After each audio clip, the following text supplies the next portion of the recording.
దునియా బాగుంటేనే నేను బాగుంటాను.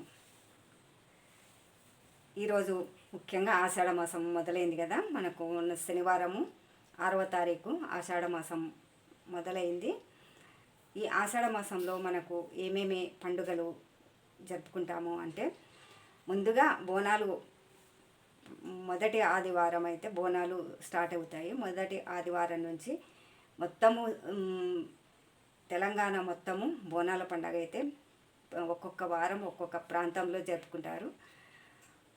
మనము ఏ పండగ జరుపుకున్నా ఇది తిథి నక్షత్రం వారము ఇవన్నీ కలిసి వస్తుంటాయి కదా.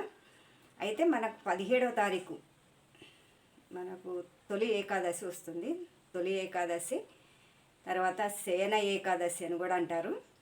తొలి ఏకాదశి 16వ తారీఖు మంగళవారము రాత్రి 11:09 ప్రారంభమవుతుంది. రాత్రి 16వ తారీఖు రాత్రి 11:09 ప్రారంభమవుతుంది. మరుసటి రోజు మన 17వ తారీఖు బుధవారము పూర్తిగా ఏకాదశి అయితే ఉంది. ఆ రోజు తొలి ఏకాదశి కాబట్టి ఉపవాసం ఉండేవాళ్ళు ఎలా ఉపవాసం ఉండాలి, ఉదయమే మరుసటి రోజు ఉదయమే లేచి ఏకాదశి రోజు ఉదయమే లేచి స్నానాలు ఆచరించుకొని, మీకు వీలైతే నది స్నానం చేయొచ్చు, తర్వాత సముద్ర స్నానం చేయొచ్చు. ఎలా వీలున్న వాళ్ళు అలా చేయొచ్చు. ఇంటిలోనే చేయాలి అనుకున్నవారు స్నానం చేసేటప్పుడు గంగే, యమునే, సింధు, కావేరి అని అన్ని నదుల పేర్లు చెప్పుకుంటూ స్నానం చేస్తే అన్ని నదుల దగ్గర మనం స్నానం ఆచరించినట్టే లెక్క. గంగ ఎక్కడైనా గంగనే కదా, అది గంగే, మనం వాడేది కూడా గంగే. కాబట్టి ఆ ఒక్క పదాన్ని అయితే స్నానం చేసుకుంటూ స్వామిని ఆ వైకుంఠ శ్రీమన్నారాయణని తలుసుకుంటూ చేశామంటే ఇంకా ముక్కోటి దేవతలు మనల్ని దీవించినట్టే. కాబట్టి 17వ తారీఖు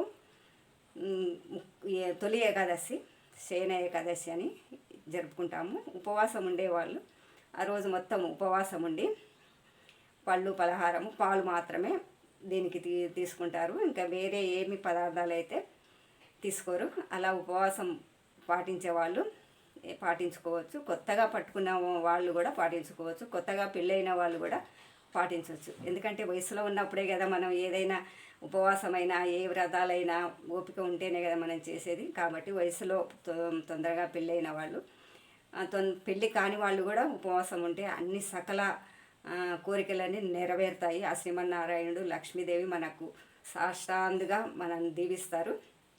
అలాగే మనకు 21వ తారీఖు ఆదివారం పౌర్ణమి అంటే గురు పౌర్ణమి వ్యాస పౌర్ణమి అని కూడా అంటారు. వ్యాసుడు ఆ రోజు పుట్టినరోజు అని కూడా చెప్తారు. గురు పౌర్ణమి అని మన గురువులందరినీ పూజించుకునే రోజు గురు పౌర్ణమి అంటారు. ఆ గురు పౌర్ణమి ఆదివారము 21వ తారీఖు వస్తున్నది. అదే రోజు సికింద్రాబాద్ మహంకాళి అమ్మవారి బోనాల జాతర కూడా ఉన్నది. ఇవన్నీ ఈ పండుగ వేడుకలన్నీ ఒక్కొక్కటి వరుసగా వస్తూనే ఉంటాయి. తొలి ఏకాదశి అంటే పండుగలన్నీ వెంట పెట్టుకొని వస్తుందంట తొలి ఏకాదశి. చూడండి, మరి ఏకాదశి నుంచే మనకు ప్రతి పండగ, గణేష్ పండగ నుంచి అన్ని పండగలు ఒక్కొక్క పండగ మనకు ఒక్కొక్కటిగా వస్తుంటుంది. ఒక్కొక్క మాసంలో 2 పండుగలు వస్తాయి, ఒక్క పండగ వస్తుంది. ఇలా జరుపుకోవాలని అందరూ సంతోషంగా ఆయురారోగ్యాలతో మనము ఏ పండగ వచ్చినా మనం సంపూర్ణంగా భక్తితో చేసుకున్నప్పుడే మనకు స్పష్టమైన మన కోరికలు నెరవేరుతాయి. అయితేనండి, ఈరోజు తొలి ఏకాదశి నుంచే 17వ తారీఖు నుంచే మనకు దక్షిణాయనం అనేది మొదలవుతుంది. ఉత్తరాయణం పూర్తయి దక్షిణాయనంలోకి ప్రవేశిస్తాము. మీకు ఏమైనా సందేహాలు ఉంటే కామెంట్ చేయండి.